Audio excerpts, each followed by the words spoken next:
Hi friends, welcome back to my channel. അങ്ങനെ നെടുമ്പുരയ്ക്കൽ വീടിൻ്റെ പടി ഇറങ്ങി പോയിരിക്കുകയാണ് നമ്മുടെ അലീന.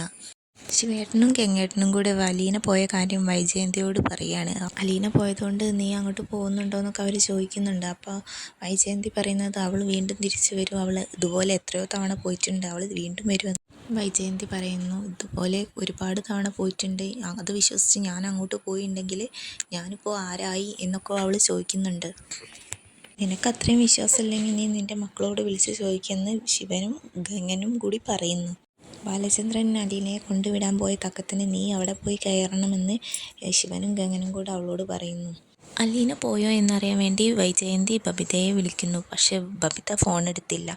പിന്നെ വീണ്ടും വിളിച്ചപ്പോഴാണ് ബബിത ഫോൺ എടുത്തത്. ഇതിൻ്റെ പേരിൽ വൈജയന്തി ബബിതയെ കുറേ കുറ്റപ്പെടുത്തുകയും ശാസിക്കുകയും ഒക്കെ ചെയ്യുന്നുണ്ട്. എന്തായാലും അമ്മയുടെ ശത്രു പോയി, അമ്മയ്ക്ക് ഇനി തിരിച്ചു വരാം എന്നൊക്കെ ബബിത പറയുന്നു. അമ്മ തിരിച്ചു വരികയാണെന്നുണ്ടെങ്കിൽ താൻ അമ്മയുടെ റൂം നന്നാക്കി വെക്കാം എന്ന് പറഞ്ഞ് ബബിത ഫോൺ കട്ട് ചെയ്യുന്നു. അങ്ങനെ വൈജയന്തി പോകാനൊരുങ്ങുകയാണ്. അവൾ ബാഗ് പാക്ക് ചെയ്യുമ്പോൾ കമല റൂമിലേക്ക് വരുന്നു. ബാഗ് പാക്ക് ചെയ്യുന്നത് കണ്ടപ്പോൾ കമല ചോദിക്കുകയാണ്, ഇന്ന് തന്നെ പോകണം, നാളെ പോയാൽ പോരെ എന്നൊക്കെ ചോദിക്കുന്നുണ്ട്.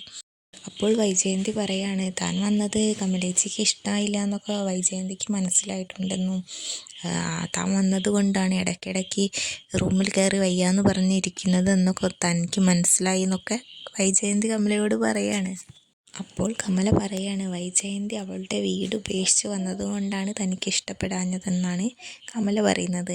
അല്ലാതെ അവൾ വന്ന് നിൽക്കുന്നതുകൊണ്ടുള്ള ബുദ്ധിമുട്ടുകൊണ്ടല്ല, അവളുടെ വീട് ഉപേക്ഷിച്ച് വന്നതുകൊണ്ടാണ് കമലയ്ക്ക് വൈജയന്തി വന്നത് ഇഷ്ടപ്പെടാഞ്ഞതെന്നാണ് കമല പറഞ്ഞത്. അപ്പോൾ വൈജയന്തി പറയാണ്, എന്തായാലും തൻ്റെ വീട്ടിൽ നിന്ന് അവൾ പോയി, ഇനി മറ്റുള്ളവർ അവളെ വീട്ടിൽ കയറ്റി ഇരുത്താനോ മതിയായിരുന്നു എന്ന് പറയുന്നുണ്ട്. അതായത് മനു കല്യാണം കഴിച്ച് വീട്ടിലേക്ക് കൊണ്ടുവരാനോ മതിയായിരുന്നു എന്നാണ് വൈജയന്തി ഉദ്ദേശിച്ചത്. അതിന് താനൊരിക്കലും സമ്മതിക്കില്ലെന്ന് കമല പറയുന്നു. വൈജയന്തി പിന്നെ അമ്മയുടെ അടുത്ത് യാത്ര പറയാൻ പോവുകയാണ് ചെയ്യുന്നത്. അമ്മ കിടക്കുകയായിരുന്നു. വൈജയന്തി അമ്മയെ പിടിച്ച് എണീപ്പിച്ചിരുത്തുന്നു. എന്നിട്ട് താൻ പോവുകയാണെന്ന് പറയുന്നു. അപ്പോൾ അമ്മ ചോദിക്കുകയാണ്, അലീന പോയോ, എന്താ നീ പോകുന്നതെന്നൊക്കെ ചോദിക്കുന്നുണ്ട്. അപ്പോൾ അവൾ പറയാണ്, അലീന പോയി, ഇനി താൻ പോട്ടെ. അലീനയെ അത്രയ്ക്കും കണ്ടുകൂടാത്ത രീതിയിലാണ് അമ്മയോട് വൈജയന്തി പറഞ്ഞു കൊടുക്കുന്നത്. അലീനയെക്കുറിച്ച് വൈജയന്തി പറയുന്നത് കേട്ടപ്പോൾ അമ്മ പറയാണ്, നിൻ്റെ മനസ്സിലാണ് കുശുമ്പ്, നിൻ്റെ ഈ അസൂയയും കുശുമ്പുള്ള മനസ്സുകൊണ്ടാണ് നിനക്ക് ഇങ്ങനെ വന്നത്, നീ അവളെ അങ്ങനെ നോക്കി കാണരുത് എന്നൊക്കെ ഈ അമ്മ പറഞ്ഞു കൊടുക്കുന്നുണ്ട്. പക്ഷേ വൈജയന്തിയുടെ മനസ്സിൽ നിറയെ അലീനയോടുള്ള ദേഷ്യവും വെറുപ്പും വെച്ചുകൊണ്ടാണ് അവൾ ആ അമ്മയോട് സംസാരിക്കുന്നത്. അലീന വീട് വിട്ട് പോവുകയാണെന്ന് പറയാൻ ഒരു ദിവസം അവരുടെ അടുത്തേക്ക് വന്നിട്ടുണ്ടായിരുന്നു. അന്ന് വൈജയന്തിയോട് പറഞ്ഞിരുന്നത്രേ, 23 വർഷങ്ങൾക്ക് മുമ്പേ നടന്ന കാര്യം ഓർമ്മയിരിക്കണം പറഞ്ഞിട്ടാണ് അലീന അന്ന് പോയത്. ഇക്കാര്യം വൈജയന്തി ഇപ്പോൾ അമ്മയോട് പറയാണ്. 23 വർഷങ്ങൾക്ക് മുമ്പ് നടന്ന കാര്യം അവളെങ്ങനെ അറിഞ്ഞു എന്ന് വൈജയന്തി ചോദിക്കുകയാണ്.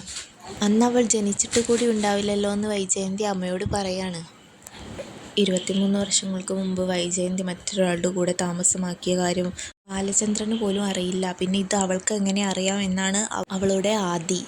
എന്തായാലും ഈ കാര്യം ബാലചന്ദ്രനെ അറിയിക്കാതെ പോയത് അവളുടെ നല്ല മനസ്സാണെന്ന് അമ്മ അവളോട് പറഞ്ഞു കൊടുക്കുന്നു. എന്നിട്ട് നീ എന്തിനാണ് അവളോട് വൈരാഗ്യം വെച്ച് പുലർത്തുന്നതെന്നാണ് വൈജയന്തിയുടെ അമ്മ ചോദിക്കുന്നത്. ബാക്കി കഥ അറിയാനായി സബ്സ്ക്രൈബ് ചെയ്ത് കൂടെ കൂടണേ.